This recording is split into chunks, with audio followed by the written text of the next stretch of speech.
नमस्कार, पत्रिका उत्तर प्रदेश में आपका स्वागत है। नजर डालते हैं पश्चिमी उत्तर प्रदेश की बड़ी खबरों पर।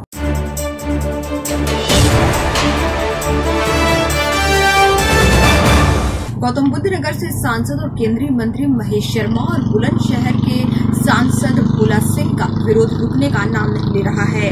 एक बार फिर खुर्जा विधानसभा क्षेत्र में ग्रामीणों ने चुनाव बहिष्कार की घोषणा कर दी और महेश शर्मा के खिलाफ जमकर नारेबाजी की। इस दौरान ग्रामीणों ने मोदी तुझसे बैर नहीं, महेश शर्मा तेरी खैर नहीं के भी नारे लगाए। हालांकि जिला निर्वाचन अधिकारी का कहना है कि बहिष्कार कर रहे लोगों को मतदान के लिए तैयार किया जाएगा। ये सभी गांव वाले इसलिए इकट्ठे हुए हैं कि रेलवे का फाटक बंद किया जा रहा है और हम जितने भी गांव के किसान हैं, मजदूर हैं, इनके आने जाने की सबसे बड़ी समस्या है कि हम अपनी खेती बाड़ी दूसरी पार कैसे करेंगे। हमें रास्ता चाहिए, अंडरपास दें या ओवरफ्लाई बना के दें। चुनाव बहिष्कार क्यों कर रहे हैं आप? चुनाव बहिष्कार इसलिए कर रहे हैं कि कोई भी अधिकारी, सांसद, विधायक और जितने भी जिलाधिकारी महोदय, एसडीएम महोदय, हमने सबको, रेल मंत्री तक को, रेल मंडल को एप्लीकेशन भेजी पर किसी ने कोई जवाब नहीं दिया और ना ही हमारी सुनाई करी। इसलिए हमारा विकल्प एक है कि भैया चुनाव का बहिष्कार करो, कोई किसी को वोट नहीं देगा। कितने गांव के लोग हैं समर्थन में? 18 गांव सभी लोग समर्थन में? बिल्कुल, इस रोड के सभी। अच्छा, आप यहाँ प्रदर्शन कर रहे हैं? हाँ, रेलवे फाटक के पास में क्या मामला है? मामला ये है कि पुल बंद होने की बात है, जो कि हमारे गांव की 60% जमीन पुल से दूसरी साइड में है। तो वहाँ के लिए कैसे बुक जाएंगी, कैसे किसान चारा लेके आएगा, कैसे ट्रैक्टर जाएंगे, कैसे अपना माल ढोएंगे। और रात को भी समस्या है, जो सब सड़क पर से आदमी उतर के कैसे आएगा। तो आप किन मांगों को लेकर सड़क पर? हमारी एक है, ये पुल बनना चाहिए, चाहे ओवर ब्रिज बने चाहे अंडर ब्रिज बने। अगर ये नहीं बनता तो हम वोटों का पूरे 18 गांव बहिष्कार करें। प्रदर्शन कर रहे हैं, किस लिए प्रदर्शन? सर, रास्ते के लिए कर रहे हैं, क्योंकि हमको बड़ी प्रॉब्लम हो रही है इधर से आने के लिए। इधर से आते हुए घूम करके काफ़ी किलोमीटर पड़ता है और इधर साइड में खेत वगैरह सब हमारा इधर ही है। अच्छा, तो इसलिए ये पूरी जनता कह रही है अगर ऐसे गड़बड़ हुआ, रास्ता बंद हुआ तो हम चुनाव का बहिष्कार करेंगे पूरा। नहीं जी, कितने गाँव के लोग हैं यहाँ? तो यहाँ 18-20 गाँव के लोग हैं सब, तो चुनाव का बहिष्कार कर? हाँ जी, हाँ जी। कि फाटक से इधर 18-20 गाँव पड़ते हैं, सब इधर ही से निकलते हैं। और क्या नाम है आपका? रामदास शर्मा। हाँ, तो यहाँ पे आप सब प्रदर्शन कर रहे हैं, चुनाव किया जा रहा है, क्या मामला है पूरा? ये सभी गांव वाले इसलिए इकट्ठे हुए हैं कि रेलवे का फाटक बंद किया जा रहा है और हम जितने भी गांव के किसान हैं, मजदूर हैं, इनके आने जाने की सबसे बड़ी समस्या है कि हम अपनी खेती बाड़ी दूसरी पार कैसे करेंगे। हमें रास्ता चाहिए, अंडरपास दें या ओवरफ्लाई बना के दें। चुनाव बहिष्कार क्यों कर रहे हैं आप? चुनाव बहिष्कार इसलिए कर रहे हैं कि कोई भी अधिकारी, सांसद, विधायक और जितने भी जिलाधिकारी महोदय, एसडीएम महोदय, हमने सबको, रेल मंत्री तक को, रेल मंडल को एप्लीकेशन भेजी पर किसी ने कोई जवाब नहीं दिया और ना ही हमारी सुनाई करी। इसलिए हमारा विकल्प एक है कि भैया चुनाव का बहिष्कार करो, कोई किसी को वोट नहीं देगा। कितने गाँव के लोग हैं समर्थन में? 18 गाँव सभी लोग समर्थन में? बिल्कुल, इस रोड के सभी। अच्छा, आप यहाँ प्रदर्शन कर रहे हैं? हाँ, रेलवे फाटक के पास में क्या मामला है? मामला ये है कि पुल बंद होने की बात है, जो कि हमारे गांव की 60% जमीन पुल से दूसरी साइड में है। तो वहाँ के लिए कैसे बुक जाएंगी, कैसे किसान चारा लेके आएगा, कैसे ट्रैक्टर जाएंगे, कैसे अपना माल ढोएंगे। और रात को भी समस्या है, जो सब सड़क पर से आदमी उतर के कैसे आएगा। तो आप किन मांगों को लेकर सड़क पर? हमारी एक है, ये पुल बनना चाहिए, चाहे ओवर ब्रिज बने चाहे अंडर ब्रिज बने। अगर ये नहीं बनता तो हम वोटों का पूरे 18 गांव बहिष्कार करें। प्रदर्शन कर रहे हैं, किस लिए प्रदर्शन? सर, रास्ते के लिए कर रहे हैं, क्योंकि हमको बड़ी प्रॉब्लम हो रही है इधर से आने के लिए।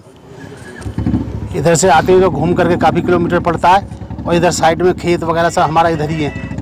अच्छा, तो इसलिए ये पूरी जनता कह रही है अगर ऐसे गड़बड़ हुआ, रास्ता बंद हुआ तो हम चुनाव का बहिष्कार करेंगे पूरा। नहीं जी, कितने गाँव के लोग हैं यहाँ? तो यहाँ 18-20 गाँव के लोग हैं सब, तो चुनाव का बहिष्कार कर? हाँ जी, हाँ जी।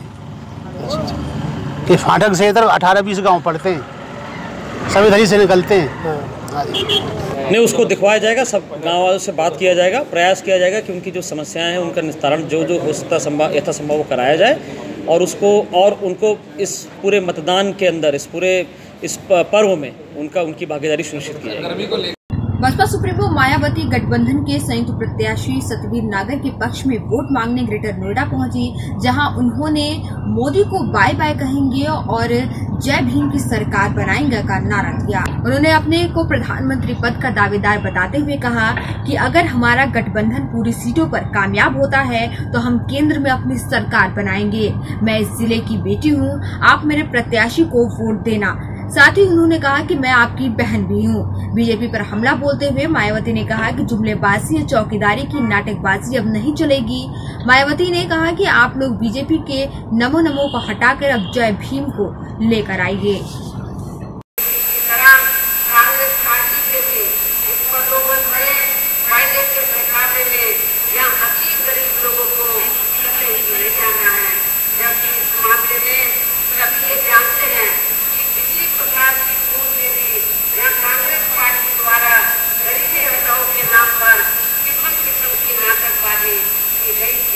हालांकि इस मामले में अन्य ऐसे और मामलों में भी अब देश की जनता भी धीरे धीरे ये समझने लगी है कि ये सब केवल इनकी आड़ में इनके वोटों को लुभाने या अपनी सरकार की कमियों एवं विफलताओं पर पता डालने की ही इनकी ये पूरी दिखाती नाटकबाजी है, इसके सिवाय कुछ भी नहीं है। इसके साथ ही गठबंधन के लोगों को यहाँ मैं ये भी प्रार्थना करना चाहती हूँ कि पूर्व की तरह इस चुनाव में भी यहाँ विरोधी पार्टियों द्वारा पर्दे के पीछे से बनवाए गए विभिन्न संगठनों व पार्टियों के जरिए इनके खड़े किए गए उम्मीदवारों को भी अपना वोट देने अपने यार दोस्त रिश्तेदारों या जात बिरादरी आदि के चक्कर में भी पड़कर इनको कतई भी लेकर खराब नहीं करना है, वरना फिर इसका थोड़ा बहुत लाभ या विरोधी पार्टी को ही मिल सकता है। इसके साथ ही यहाँ मैं ये भी कहना चाहूँगी हमारे बड़े गठबंधन को नुकसान पहुँचाने के लिए यहाँ षड्यंत्र के तहत कांग्रेस पार्टी ने भी अधिकांश लोकसभा की सीटों पर ऐसे लोग। पश्चिमी यूपी की रामपुर लोकसभा सीट से आजम खान चुनावी मैदान में है। इसके साथ ही वो जीत का भी दावा कर रहे हैं। इस बीच आजम खान जनसभा कर बीजेपी पर जमकर जुबानी हमला बोल रहे हैं, जिसकी वजह से उनकी मुश्किल भी बढ़ती जा रही है। एक बार फिर आजम खान के खिलाफ केस दर्ज कर लिया गया है। दरअसल आजम खान ने पीएम मोदी और सीएम योगी आदित्यनाथ पर विवादित टिप्पणी की थी। उन्होंने सीएम योगी को नीच शब्द कहकर संबोधित किया था। उधर रामपुर में ही जयाप्रदा के लिए वोट मांगने पहुंचे यूपी के डिप्टी सीएम केशव प्रसाद मौर्य ने भी आजम खान पर जमकर निशाना साधा। उन्होंने कहा कि आजम खान का बेड़ा गर्क करने रामपुर आए हैं। केशव प्रसाद मौर्य सोमवार को खेमपुर गांव में बीजेपी प्रत्याशी जयाप्रदा के पक्ष में चुनावी जनसभा को संबोधित करने पहुंचे। और कमल का फूल आपको जानते हैं, लक्ष्मी जी विकास के लिए पैसा चाहिए कि नहीं चाहिए? और लक्ष्मी जी न साइकिल पर बैठ के आएंगी न हाथ के पंजे पर बैठ के आएंगी, वो कमल के फूल पर बैठ करके आएंगी। इसलिए मैं आप सबको यही निवेदन करते, यह आह्वान करते हुए सबका साथ सबका विकास का संकल्प लेकर के मेरे मोदी जी ने दिन रात परिश्रम किया है। धारा 370 हो चाहे 35 हो, यह देश के लिए सुरक्षा के लिए समस्या है। इस पर भी विचार करने का संकल्प। बहुत सारी बातें कही गई, लेकिन मैं बहुत सारी बातें आपसे नहीं करूंगा। देश के अंदर दो दावेदार हैं, एक तरफ माननीय नरेंद्र मोदी जी हैं, एक तरफ राहुल गांधी जी हैं। वैसे मैं जानता हूं कि उत्तर प्रदेश में सपा बसपा का खाता खुलने वाला नहीं है। मैं पूरे यूपी का दौरा करके बता रहा हूं, क्योंकि चाहे यादव जी हो चाहे जाटव जी हो, वो कहते हैं जातिवादी हम बाद में हैं, राष्ट्रवादी हम पहले हैं। हम मोदी जी को वोट देंगे क्योंकि मोदी जी ने पूरी ईमानदारी से हमें सम्मान भी दिया है और हमें न्याय भी दिया है, हमें हर सुविधा को उपलब्ध कराने का काम भी किया है कि नहीं किया है? सांसद बनाना जरूरी है।